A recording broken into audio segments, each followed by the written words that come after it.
பாபா ஓர் கருணாலயம், பாதம்தான் கமலாலயம்.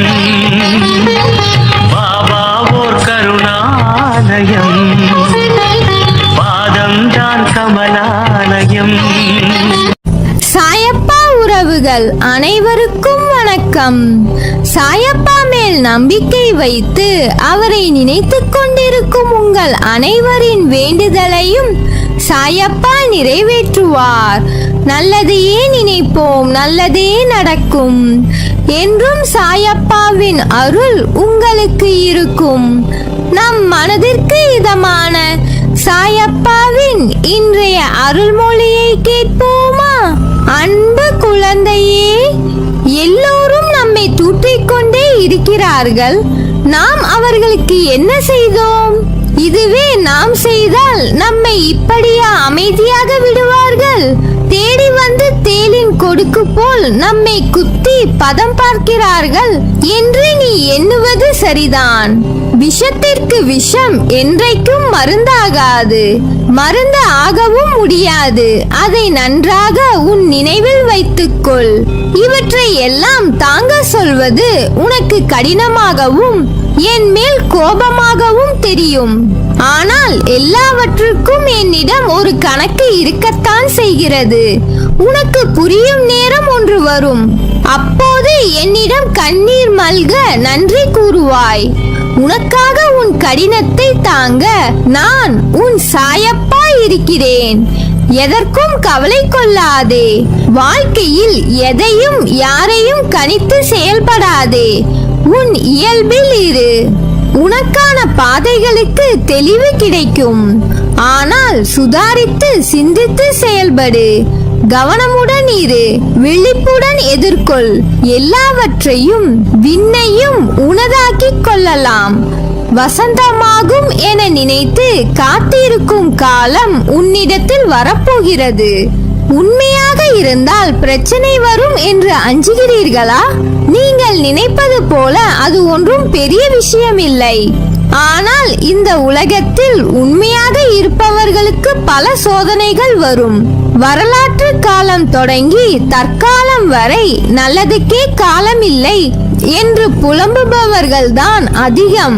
உண்மையாகவும் நேர்மையாகவும் இருந்தால் நாம் தினந்தோறும் பல்வேறு பிரச்சனைகள் சந்திக்கிறோம். பல வேளைகளில் நேர்மையாக நடந்து கொள்வதே இல்லை. பல நேரங்களில் நமக்கென்று தனி நீதியை வகுத்துக் கொள்கிறோம். நம்மை சுற்றியுள்ள நபர்களிடம், மனிதர்களிடம் சின்ன சின்ன பொய் சொல்கிறோம். ஏன் இப்படி பொய் பேசுகிறோம் என பலர் நம்மை நாமே கேட்டுக்கொள்வதுண்டு. ஒவ்வொரு நாளும் பலதரப்பட்ட மனிதர்களிடம் வெவ்வேறு விஷயங்களை மாற்றி பேச நேரிடும். நம்மை பற்றி அவர் தவறாக நினைத்துவிடக் கூடாது என்பதுதான் காரணமாக இருக்கும். அலுவலகத்தில் உயர் அதிகாரிகளை சமாளிக்க, வீட்டில் உள்ள பெற்றோர்களுக்கு நம்பிக்கை ஏற்படுத்த, நெருக்கமானவர்கள் நம்மை நினைத்து பயப்படாமல் இருக்க, அவர்கள் நம்மை நினைத்து கவலைப்படக்கூடாது என்பதற்காக என பல காரணங்கள் நீண்டு கொண்டே செல்கிறது. உண்மையை சொல்லும் போது எதிராளிக்கு நம் மீது தவறான எண்ணம் ஏற்படுவதில்லை. அவர்கள் நம் மீது வைக்கும் நம்பிக்கை உயர்கிறது, நம் மதிப்பை உயர்த்துகிறது. உண்மையை மட்டும் பேசி வரும்போது நம்முடைய தன்னம்பிக்கையும் அதிகரிக்கும். அதனால் இனி தயக்கம் ஏதும் இன்றி உரக்க சொல்லுங்கள் உண்மையை. ஓர் இடத்தில் 1000 பசுக்கள் இருக்கின்றன. தன் தாயை தேடி வரும் ஒரு கன்று அந்த 1000 பசுக்களில் தன் தாயை சில நொடிகளில் கண்டுபிடித்து அதனிடம் போய் சேர்ந்து விடுகிறது. அதே போல் ஒருவன் செய்யும் வினையின் பயனானது அவன் எங்கிருந்தாலும் அவனை கண்டுபிடித்து அவனை சென்றடைந்து விடும். வினையை விதைத்துவிட்டு அறுவடை காலத்தில் சாமர்த்தியமாக வெளியூர் சென்று விட்டாலும் வினையிடமிருந்து தப்ப முடியாது. வினையை விதைத்தால் வினையை அறுவடை செய்தே ஆக வேண்டும். உப்பை தின்றவன் தண்ணீர் குடித்தே ஆக வேண்டும். நாம் அனைவரும் நன்மை செய்கிறோமா என்று இறைவன் கண்காணிப்பு கேமரா வைத்துக் கொண்டு பார்ப்பதில்லை. நீங்கள் என்ன வேண்டுமானாலும் செய்து கொள்ளுங்கள் என்று நமக்கு பூரண சுதந்திரத்தை கொடுத்து விட்டான். ஆனால் உங்கள் செயல்களின் பலனை நீங்கள் தான் அனுபவிக்க வேண்டும் என்ற நியதியையும் அழுத்தமாக வைத்து விட்டான். நீங்கள் உங்கள் பையில் நல்ல பழங்களை போடுகிறீர்களா இல்லை சருகுகளையும் அழுகிய பழங்களையும் போடுகிறீர்களா என்று யாரும் கண்காணிப்பதில்லை. ஆனால் நீங்கள் சேகரித்ததை நீங்கள் தான் சாப்பிட வேண்டும் என்பதை மட்டும் மறந்து விடாதீர்கள்.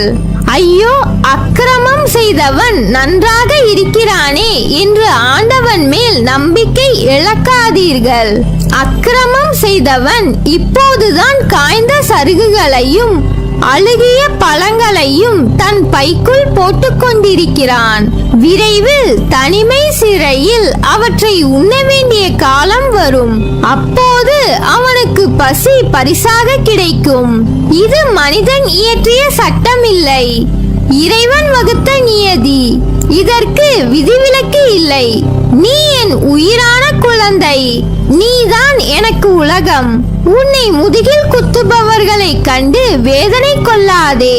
போர்க்களத்தில் புறமுதுகை காட்டுபவர்கள் வீரமானவர்கள் அல்ல, அவர்களின் கோழைத்தனம்தான் அவர்களை வீழ்த்தும். யாராக இருந்தாலும் அறம் என்பது ஒன்றே, அதற்கு பல்வேறு முகங்கள் இல்லை, ஒரே முகம்தான். அந்த முகத்தை உன்னிடம் பார்க்கிறேன். உனது நேர்மை உன்னை வழிநடத்தி செல்லும். உனக்கான அனைத்தும் உனக்கு விரைவில் கிடைக்கும். உனக்கு கிடைக்கும் விஷயமானது என்னுடைய முழுமையான அருளால் உனக்கு ஆசிர்வதிப்பேன். நீ வாழ்க்கையில் ஜெயிப்பாய். உனக்கான சந்தோஷம் உன்னை தேடி வரும். உனக்கான நிம்மதி என்னை நினைக்கும் போது உனக்குள் சிலிர்த்த உணர்வை ஏற்படுத்தும். அது நீ என் மேல் கொண்ட உண்மையான அன்பின் வெளிப்பாடு. உன்னை என் உயிராய் காப்பேன். விடைகள் தெரியாத கேள்விகள், அடுத்து என்ன நடக்கப் போகிறது என்ற வழி தெரியாத பயணமாய் உன் வாழ்க்கை போய்கொண்டிருக்கிறது என்ற வேதனையை உன் சாயப்பா அறிவேன். எதற்கும் அஞ்சாதே, என்னால் உன் பயணம் வழிகாட்டப்படுகிறது. துன்பங்கள் உன் அருகில் நெருங்க நெருங்க நீ உன் கர்மாவை கழித்துக் கொண்டு வருகிறாய். அப்படிதான் நான் உன்னை பார்க்கும் நேரத்தை உணர்ந்தாய். உன் மனம் இப்போது கந்தல் கோணியாக உள்ளது. கவலைப்படாதே, உன் மனம் படும் வேதனையில் விரைவில் நீ தங்க ஜரிகை கொண்ட வாழ்க்கையில் நுழையப் போகிறாய். இது என் பிள்ளைக்கு உன் சாயப்பா செய்து கொடுக்கும் சத்திய பிரமாணம். உன்னை விட்டு நான் விலகுவதும் இல்லை, உன்னை விலகி போகும்படி நான் செய்வதும் இல்லை. உன் அம்மாவாக அப்பாவாக என்றும் உனக்கு துணை நின்று காப்பேன். நல்லதே நடக்கும். நீ என் பரிபூர்ண அருளும் ஆசீர்வாதமும் அன்பும் பெற்ற என் செல்ல பிள்ளை.